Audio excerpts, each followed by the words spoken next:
ನಮಸ್ತೆ ಸ್ನೇಹಿತರೆ, ಮಹಾಲಯ ಅಮಾವಾಸ್ಯೆ ಮುಗಿದ ನಂತರ ನಮಗೆ ಮಾರನೇ ದಿನದಿಂದ ಬಂದು ನವರಾತ್ರಿಯ ಹಬ್ಬ ಸ್ಟಾರ್ಟ್ ಆಗುತ್ತೆ. ಸೊ ಈ ಒಂದು ನವರಾತ್ರಿಯ ಹಬ್ಬದಲ್ಲಿ ದೇವಿಗೆ ಬಂದು 9 ಅವತಾರಗಳಲ್ಲಿ ನಾವು ನೋಡ್ತೀವಿ. ನವ ಬಣ್ಣಗಳು ಅಂತ ಹೇಳಿದರೆ 9 ಬಣ್ಣಗಳಿಗೆ ಅದರದೇ ಆದಂಥ ಒಂದು ಮಹತ್ವ ಇದೆ. ಈ ಒಂದು ನವರಾತ್ರಿಯ ದಿನದಲ್ಲಿ ನಾವು ತಾಯಿ ದುರ್ಗೆಯನ್ನು ಆರಾಧನೆ ಮಾಡ್ತೀವಿ.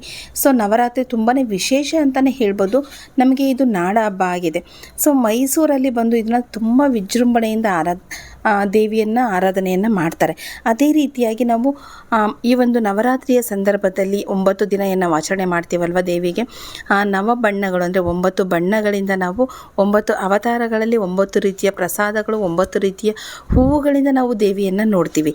ಸೊ ಅದೇ ರೀತಿಯಾಗಿ ಈ ಒಂದು ಬಣ್ಣಗಳ ವಿಚಾರಕ್ಕೆ ಬರೋದಾದರೆ, ಪ್ರತಿ ವರ್ಷ ಬಣ್ಣಗಳು ಚೇಂಜ್ ಆಗುತ್ತಾ ಅಂದರೆ ಹೌದು, ಖಂಡಿತವಾಗಲೂ ಪ್ರತಿ ವರ್ಷ ಬಣ್ಣಗಳು ಚೇಂಜ್ ಆಗುತ್ತೆ. ನವರಾತ್ರಿ ಪ್ರಾರಂಭವಾಗುವ ಮೊದಲನೇ ದಿನದ ಆಧಾರದ ಮೇಲೆ ಬಣ್ಣಗಳು ಚೇಂಜ್ ಆಗುತ್ತೆ. ನಾವು ಕಳೆದ ವರ್ಷ 2024ರಲ್ಲಿ ನೋಡೋದಾದರೆ ಮೊದಲನೇ ದಿನ ಹಳದಿ ಬಣ್ಣ, ಎರಡನೇ ದಿನ ಹಸಿರು ಬಣ್ಣ, ಮೂರನೇ ದಿನ ಬೂದು ಬಣ್ಣ, ನಾಲ್ಕನೇ ದಿನ ಕಿತ್ತಾಳೆ ಬಣ್ಣ, ಐದನೇ ದಿನ ಬಿಳಿ ಬಣ್ಣ, ಸೊ ಆರನೇ ದಿನ ಕೆಂಪು ಬಣ್ಣ, ನೀಲಿ ಬಣ್ಣ, ಪಿಂಕ್ ಕಲರ್ ಮತ್ತು ನೇರಳೆ ಬಣ್ಣ ಬಂದಿತ್ತು. ಬಟ್ ಈ ವರ್ಷ ನೋಡೋದಾದರೆ ನಮಗೆ ಮೊದಲನೇ ದಿನವೇ ಬಿಳಿ ಬಣ್ಣ ಬಂದಿದೆ, ಎರಡನೇ ದಿನ ಕೆಂಪು ಬಂದಿದೆ, ಮೂರನೇ ದಿನ ನೀಲಿ ಬಣ್ಣ. ಈ ರೀತಿಯಾಗಿ ವರ್ಷದಿಂದ ವರ್ಷಕ್ಕೆ ಯಾವ ದಿನ ಬರುತ್ತಲ್ವ ಆ ರೀತಿ ಚೇಂಜ್ ಆಗ್ತಾ ಹೋಗುತ್ತೆ. ಇನ್ನು ನಮಗೆ ಮೊದಲನೇ ದಿನ ಅಂತೇಳಿದ್ರೆ ಶೈಲಪುತ್ರಿ ದೇವಿ. ಅವತ್ತು ಶೈಲಪುತ್ರಿ ದೇವಿಗೆ ಬಿಳಿ ಬಣ್ಣದಿಂದ ಅಲಂಕಾರವನ್ನು ಮಾಡಿರ್ತಾರೆ. ಇದು ಶುದ್ಧತೆ ಮತ್ತು ಶಾಂತಿಯ ಸಂಕೇತ ಅಂತ ಹೇಳ್ತಾರೆ.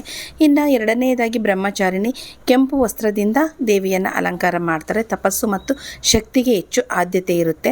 ಮೂರನೆಯದಾಗಿ ಚಂದ್ರಘಟ ದೇವಿ ಹಳದಿ ಬಣ್ಣದಿಂದ ಅಲಂಕಾರವನ್ನು ಮಾಡಿರ್ತಾರೆ. ಆನಂದ ಮತ್ತು ಬುದ್ಧಿಯನ್ನು ಹೆಚ್ಚಿಸುತ್ತೆ ಅಂತೇಳಿ ಈ ಒಂದು ಬಣ್ಣದ ಸಂಕೇತವಾಗಿದೆ. ಅದೇ ರೀತಿಯಾಗಿ ನಾಲ್ಕನೇದು ಕೂಷ್ಮಾಂಡ ದೇವಿ ಅಂದರೆ ಹಸಿರು ಬಣ್ಣದಿಂದ ಅಲಂಕಾರವನ್ನು ದೇವಿಗೆ ಮಾಡಿರ್ತಾರೆ. ಹಸಿರು ಅಂದರೆ ಸಮೃದ್ಧಿ ಅಂತ. ಐದನೇದಾಗಿ ಸ್ಕಂದಮಾತಾ ದೇವಿ. ಸ್ಕಂದಮಾತಾ ದೇವಿಗೆ ಬಂದು ಬೂದು ಬಣ್ಣದಿಂದ ಅಲಂಕಾರವನ್ನು ಮಾಡಿರ್ತಾರೆ. ಇದು ತಾಳ್ಮೆ ಮತ್ತು ತ್ಯಾಗದ ಪ್ರತೀಕಾರ ಅಂತಲೇ ಹೇಳ್ತಾರೆ. ಇನ್ನು ಆರನೇದಾಗಿ ಕ್ಯಾತಾಯಿನಿ ದೇವಿ ಕಿತ್ತಳೆ ಬಣ್ಣದಿಂದ ಅಲಂಕಾರವನ್ನು ಮಾಡಿರ್ತಾರೆ. ಇದು ಧೈರ್ಯ ಮತ್ತು ಭಕ್ತಿಗೆ ಹೆಚ್ಚು ಪ್ರಾಧಾನ್ಯತೆ ಹೊಂದಿದೆ. ಅಂದರೆ ಪ್ರತಿದಿನವೂ ಒಂದೊಂದು ಏನಂತೇಳಿದ್ರೆ ವಿಶೇಷ ಒಂದು ಸ್ವರೂಪವನ್ನು ದೇವಿ ಪಡ್ಕೊತಾಳೆ. ಅದೇ ರೀತಿಯಾಗಿ ಮುಂದೆ ಕಾಲರಾತ್ರಿ ದೇವಿ ಅಂತ ಬರುತ್ತೆ. ಇದು ನೀಲಿ ಬಣ್ಣದಿಂದ ಅಲಂಕಾರ ಮಾಡಿರ್ತಾರೆ. ರಕ್ಷಣೆ ಮತ್ತು ಕಠಿಣತೆಗೆ ಹೆಚ್ಚು ಪ್ರಾಧಾನ್ಯತೆ ಇದೆ. ಸೊ ಒಂದೊಂದು ಬಣ್ಣಕ್ಕೂ ಅದರದ್ದೇ ಆದ ಒಂದೊಂದು ಮಹತ್ವ ಇರುತ್ತೆ ಸ್ನೇಹಿತರೆ. ಇನ್ನು ಕೊನೆಯದಾಗಿ ಏನಂತೇಳಿದರೆ ಮಹಾಗೌರಿ ದೇವಿ ಗುಲಾಬಿ ಅಥವಾ ಬಿಳಿ ಬಣ್ಣ, ಸೌಂದರ್ಯ ಮತ್ತು ಕರುಣೆಗೆ ಹೆಸರಾಗಿರೋದು ಅಂತ ಹೇಳ್ತೀವಿ. ಇದು 8ನೇ ದಿನದ ಒಂದು ಅಲಂಕಾರ ಆಗಿದೆ. ಇನ್ನು ಕೊನೆಯದು 9ನೇ ದಿನದ ಅಲಂಕಾರ ನೋಡೋದಾದರೆ ಸಿದ್ಧಿರಾತ್ರಿ ದೇವಿ ಅಂತ ಕರಿತೀವಿ. ನೇರಳೆ ಬಣ್ಣದಿಂದ ಅಲಂಕಾರವನ್ನು ಮಾಡಿರ್ತಾರೆ ಈ ಒಂದು ದೇವಿಗೆ ಬಂದು.